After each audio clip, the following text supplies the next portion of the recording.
stores values as a string of bits, binary numbers. To understand assembly language programs, to be able to read listings and debug the programs, you need to understand Boolean algebra, also known as the binary system. It works the same way as the system you're used to, which has 10 digits. The binary system has only 2, but any integer value can be represented with just these 2. Here are the first 16 numbers in base 10 and in binary. A couple of things are apparent from this sequence. First, in binary numbers, all odd numbers have the lowest order bits set to 1. That fact comes in handy every now and then. Also, and more important, the first 16 numbers all fit inside 4 bits.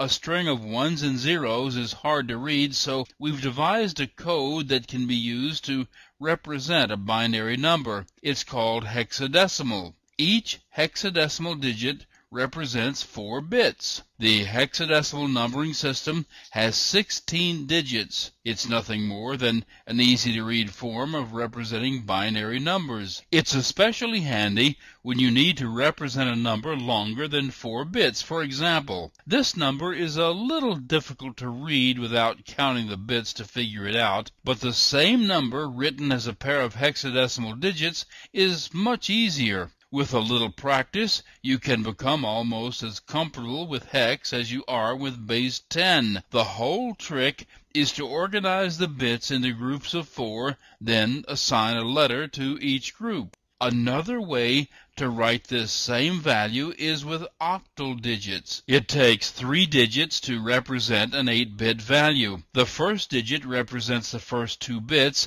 and the other digits represent 3 bits each. That makes an 8-bit byte. You need to understand octal in case you ever come across it, but it's mostly of historical interest these days. About the only thing it's still used for is the file permission system on Unix.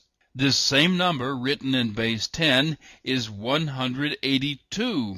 The problem comes up from time to time that you need to convert a number from one base to another. It doesn't happen often, but it does happen. There are 2 approaches you can take.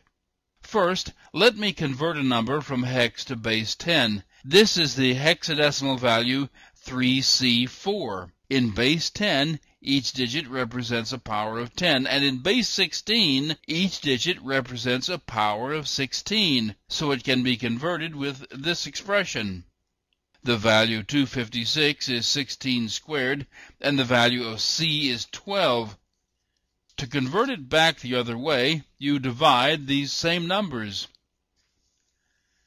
The remainder of the division is important because you use it in the next step.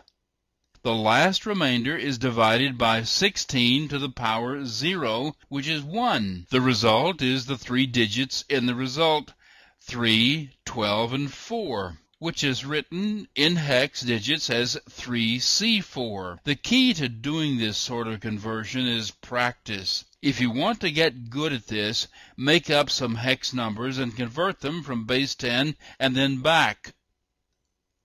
You won't have to do any of these conversions to understand this course. You may find yourself wanting to do some so you can better understand some of the things that you're going to see, but it isn't required. Besides, there is a much better way.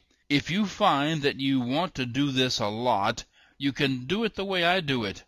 I use a calculator. Today, even the cheap little calculators that have all the math functions on them also convert from